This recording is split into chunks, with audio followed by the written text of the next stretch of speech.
سیدہ عائشہ رضی اللہ تعالیٰ عنہ فرماتی ہیں کہ ایک دن حضور کا دریا رحمت جوش میں تھا اور حضور نے فرمایا عائشہ جو مانگنا ہے مانگ لو۔ میں نے عرض کی یا رسول اللہ اگر آپ اجازت دیں تو میں اپنے باپ حضرت ابو بکر صدیق رضی اللہ تعالیٰ عنہ سے مشورہ نہ کر لوں کہ میں نے کیا مانگنا ہے؟ تو فرمایا کہ جاؤ مشورہ کر لو، مشورے کی اجازت بھی ہوگی۔ میں اپنے والد گرامی کی خدمت میں حاضر ہوئی اور کہا کہ دریائے رحمت جوش میں ہے اور رحمت کا باڑا برس رہا ہے۔ حضور نے فرمایا عائشہ جو مانگنا ہے مانگ لو، یہ اتنا سنہری موقع ہاتھ آیا ہے تو میں چاہتی ہوں کہ کوئی مانگوں تو اہم شے مانگوں۔ تو آپ کی خدمت میں حضور سے اجازت پا کے حاضر ہوئی ہوں، مجھے بتایا جائے کہ میں حضور سے کیا مانگوں تاکہ کوئی چھوٹی چیز نہ مانگوں، بڑی چیز مانگوں۔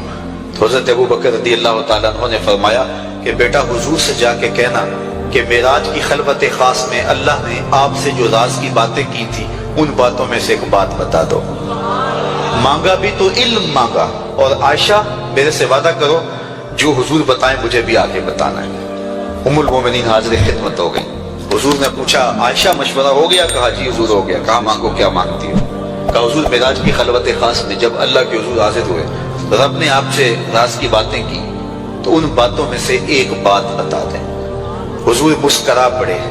اس بات پہ مسکرائے ہوں گے میرے یار غار کا انتخاب کیسا ہے، یا اس بات پہ مسکرائے ہوں گے کہ راز کی بات بتا دوں تو راز راز نہ رہا، لیکن وعدہ کیا تھا۔ کہا عائشہ سنو، جب میں قرب خاص میں پہنچا تو میرے مالک نے مجھ سے راز کی جو باتیں کی ان میں سے ایک بات یہ تھی، محبوب تیری امت میں سے کوئی شخص کسی شخص کا ٹوٹا ہوا دل جوڑ دے تو میرے اوپر لازم ہے بغیر حساب کے جنت عطا کرو۔ ام المومنین بہت خوش ہوئی اور اپنے والد گرامی سیدنا ابو بکر صدیق رضی اللہ تعالیٰ عنہ کے پاس آئیں اور ساری کہانی سنائی۔ بہت خوش تھی، لیکن حضرت ابو بکر صدیق رضی اللہ تعالیٰ عنہ نے سنا تو رونے لگے۔ تو ام المومنین سیدہ عائشہ رضی اللہ تعالیٰ عنہ نے عرض کیا میرے والد گرامی یہ بات رونے والی تو نہیں ہے، ہم بسا اوقات کسی دکھی کے کام آ جاتے ہیں، کسی کا دکھڑا بیٹھ کے سن لیتے ہیں، کسی کی ڈھارس بنا دیتے ہیں، کسی کے کام آ جاتے ہیں، یہ تو بخشش کا بہانہ ہاتھ آ گیا اور آپ اس پہ رو رہے ہیں۔ تو فرمانے لگے عائشہ اس کو معکوس بھی پڑھو، تصویر کا دوسرا رخ بھی دیکھو۔ اگر کوئی شخص کسی کا ٹوٹا ہوا دل جوڑ دے تو بغیر حساب کے جنت میں جائے گا، اس کا دوسرا رخ یہ ہے اگر کوئی کسی کا دل توڑ بیٹھے تو سیدھا جہنم میں جائے گا۔ میں اس بات پہ رو رہا ہوں کہ ہم سے کسی کا دل نہ ٹوٹ گیا ہو۔ تو آج کی اس مجلس کے اندر کیا یہ دو باتیں میں اور آپ اپنے پلے باندھ سکتے ہیں؟ ایک کا تعلق حقوق العباد سے ہے اور ایک کا تعلق حقوق اللہ سے ہے۔ حقوق اللہ میں سب سے اہم چیز نماز ہے، اور پہلا سوال قیامت کے دن نماز کا ہی ہوگا۔ بلکہ حضور نے معراج میں جو مختلف مظاہرے دیکھے ان میں ایک چیز یہ بھی دیکھی، کچھ لوگوں کے سر پتھر سے کچلے جا رہے تھے، پھر صحیح ہو جاتے، پھر کچلے جاتے۔ جبریل سے پوچھا یہ کون لوگ ہیں؟ تو کہا آپ کی امت کے یہ لوگ وہ لوگ ہیں کہ جن کے سر نماز سے بھاری رہتے تھے۔ نماز کا کہو نہ بے نمازی کو، تو وہ پہلا بہانہ تو یہ لگائے گا کہ میرے کپڑے ٹھیک نہیں ہیں۔ میرے بزرگ فرمایا کرتے تھے تیرے کپڑے کیسے پاک ہو سکتے ہیں؟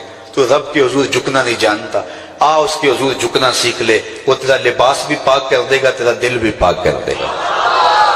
تو دوسرا بہانہ یہ ہوتا ہے کہ ہفتے کو شروع کروں گا جی، پہلی تاریخ سے شروع کروں گا۔ یہ وہ بندہ کہہ رہا ہے، ہفتے کا وقت وہ دے رہا ہے جس کے پاس ایک لمحہ بھی اپنا نہیں ہے، جس کو یہ نہیں پتا کہ اٹھنے والا اگلا قدم کہاں ہوگا۔ وہ کہتا ہے انشاءاللہ ہفتے سے شروع کروں گا، فجر سے شروع کروں گا۔ میاں اللہ کے حضور بلاوا 5 وقت ہمیں آتا ہے، حی علی الصلاۃ حی علی الفلاح۔ کتنے بدبخت ہیں کہ جو پکار کے اٹھ کے اس کے حضور حاضر نہیں ہوتے۔ 5 گانا نماز شعار زندگی بنا لو، اور ہم یہ پکا عزم مصمم کر کے اٹھیں، اتنے زور سے ہم ارادہ کریں کہ شیطان بھاگ جائے، ہماری ہوا سے بھی بھاگ جائے۔ یہ تو اتنے پختہ ارادے کے ساتھ عزم کر کے جو ہے وہ آج ارادہ کر کے یہاں سے نکلے ہیں کہ وہ فجر کے وقت ہمیں بہکانے میں کامیاب نہ ہو، ادھر اذان پکارے ادھر ہم دوڑتے ہوئے اللہ کے گھر کی طرف پلٹ آئیں۔ ہم یہ عزم کریں کہ آج کے بعد نماز نہیں چھوڑیں گے۔ اللہ مجھے آپ کو 5 گانا نماز کی توفیق نصیب کرے، اور ہمیں توفیق نصیب کرے کہ ہم کسی کے دل شکستگی کا سامان نہ کریں۔ ٹوٹے ہوئے دل جوڑ سکیں تو ضرور جوڑیں، اور کسی کا دل توڑنے سے ہم گریز کریں اور اپنی زندگی کو ایک خوبصورت پیغام